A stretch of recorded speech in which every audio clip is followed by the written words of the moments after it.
உருட்டு கிரிஞ்சி பூமரங்கள் கம்பி கட்டுற கதை வைப்ஸ் இதெல்லாம் ரீசெண்ட் டேஸ்ல நீங்க கேட்டிருப்பீங்க. நம்ம ஃப்ரெண்ட்ஸ் பேசி கூட நம்ம நிறைய கேள்விப்பட்டிருப்போம். ஆனா இதுக்கெல்லாம் என்ன அர்த்தம் உங்களுக்கு தெரியுமா?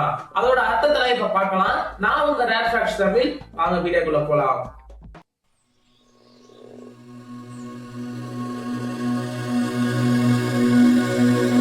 நம்ம டாபிக் உள்ள போறதுக்கு முன்னாடி எல்லாருக்குமே இனிய பொங்கல் நல்வாழ்த்துக்கள். எல்லாருமே பொங்கலை சிறப்பா கொண்டாடுங்க.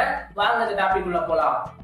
உருட்டு உருட்டு உருட்டு உருட்டுக்கான மீனிங் என்னன்னு உங்களுக்கு தெரியுமா? உருட்டுக்கான மீனிங் என்னன்னு பாத்தீங்கன்னா பச்சை பொய். நம்ம ஃப்ரெண்ட்ஸ் நம்மள்ட்ட நிறைய தடவை பொய் சொல்லியிருப்பாங்க. அதுக்கு நம்ம உருட்டான அடே அப்படிங்கிற மாதிரி நம்ம சொல்லியிருப்போம். இந்த உருட்டுங்கிற வார்த்தை எங்கேயிருந்து வந்துட்டு உங்களுக்கு தெரியுமா? நம்ம பிதாமகன் படத்துல சூர்யா வந்து உருட்டு அப்படிங்கிற ஒரு சீன் வச்சிருப்பாங்க. அதுல என்ன மீன் கிரியேட்டர்கள் இந்த உருட்டுங்கிற வார்த்தையை எடுத்திருக்காங்க. அதனால உருட்டுனா என்னன்னு கேட்டீங்கன்னா பச்சை பொய்னு அர்த்தம். நீங்க உங்க ஃப்ரெண்ட்ஸ்ல எத்தனை தடவை உருட்டிங்கன்னு சொல்லுங்க. அதே மாதிரி உங்க ஃப்ரெண்ட்ஸ் எத்தனை தடவை உருட்டினாங்க மறக்காம கமெண்ட் செக்ஷன்ல சொல்லுங்க.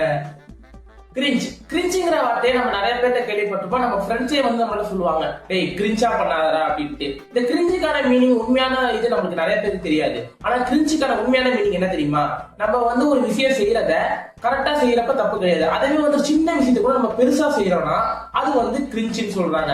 இப்ப உதாரணத்துக்கு நம்ம சின்னதா டீ வாங்கி குடிக்கிறோம், நம்ம கடைக்கு போறோம்னா அதை உடனே ஒரு போஸ்டா எடுத்து போறது. இதெல்லாம் வந்து ஒரு கிரிஞ்சுக்கான செயல்பாடு தான். நம்ம செய்யற விஷயத்தை நம்ம கரெக்டா செஞ்சோம்னா ஒரு பிரச்சனை கிடையாது. ஒரு சின்ன விஷயத்தை கூட நம்ம பெருசா பண்ணி அதை போஸ்ட் போட்டு நம்மள பெரிய ஆளா காட்டிக்கிறேன்னு நினைக்கிறது ஒரு கிரிஞ்சான விஷயம். ஓகேவா? அப்படி இருக்கிறப்ப கிரிஞ்சுக்கான மீனிங் நீங்க கரெக்டா புரிஞ்சுங்க. நீங்க கிரிஞ்சா இல்லையான்னு கமெண்ட் செக்ஷன்ல சொல்லுங்க. பூமரு இந்த மாதிரி வார்த்தையை நம்ம அடிக்கடி கேள்விப்பட்டிருப்போம். இந்த பூமருங்கிறதுக்கான அர்த்தம் என்ன தெரியுமா? ஒரு சின்ன விஷயத்த பெருசுப்படுத்தி சொல்றதா இந்த பூமருங்கிறதான அர்த்தம். கருத்து அதிகமா பேசுவாங்க, அட்வைஸ் பண்ணுவாங்க. இதை வந்து ஒரு சின்ன ஷார்ட்டா பேசி முடிச்சிடலாம். ஆனா அதை வந்து எங்கேயே பேசி பெருசா லாங்கா பேசி எங்கெங்கே கொண்டு போய் விட்டுருவாங்க.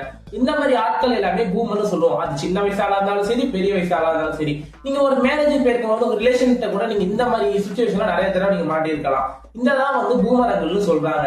ஆனா இதுக்கு ஒரு கூகுள் ரீதியா ஒரு இது இருக்கு. கூகுள்ல போயிட்டு பூமர் ஜெனரேஷன் இயர்னு நீங்க போட்டீங்கன்னா எந்த வருஷத்துல பிறந்தவங்களா அது பூமரங்கள்னு சொல்லுது நீங்களே பாருங்க. நீங்க அந்த வருஷத்துல பிறந்திருந்தீங்கன்னா நீங்க கூட ஒரு பூமர் தான்.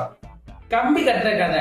கம்பி கட்டுற கதைனா என்னன்னா, இந்த வார்த்தையை நம்ம அடிக்கடி நம்ம இன்ஸ்டாலயும் யூடியூப்லயும் கேட்டிருப்போம். ஏன்னா இது அப்படி ஒரு ட்ரெண்டிங்கான வார்த்தை. ஒரு பொய் சொல்றாங்க, அதை நம்ம ஈஸியா உருட்டுன்னு சொல்லிட்டு போயிடும். ஆனா ஒரு கதையே வந்து ஒரு பொய்யா சொல்றாங்கன்னா அதுதான் கம்பி கட்டுற கதை. பல பொய்யையும் ஒன்னா சேர்த்து சொல்லுவாங்க. அதுதான் வந்து நம்ம கம்பி கட்டுற கதைன்னு சொல்றோம். இதுக்கான மீனிங் இதுதான், நீங்க தெரிஞ்சுக்கங்க.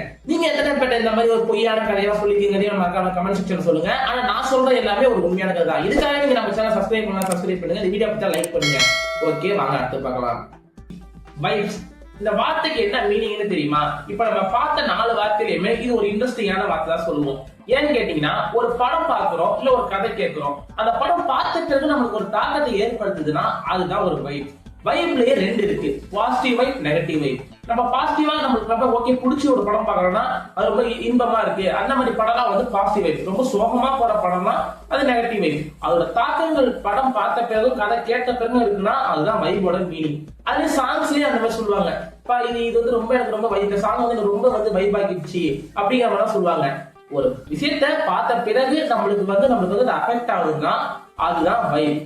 நம்மளோட வீடியோ உங்களுக்கு எந்த மாதிரி வைப் பண்ணிருக்கீங்கன்னு மறக்காம கமெண்ட் செக்ஷன்ல சொல்லுங்க. உங்களுக்கு எந்த மாதிரியான இன்ட்ரெஸ்டிங் டாபிக் வேணுங்கிறது மறக்காம கமெண்ட் செக்ஷன்ல சொல்லுங்க. உங்களுக்கு விடைபெறுகிறது உங்கள் ரேர் ஃபேக்ட்ஸ்.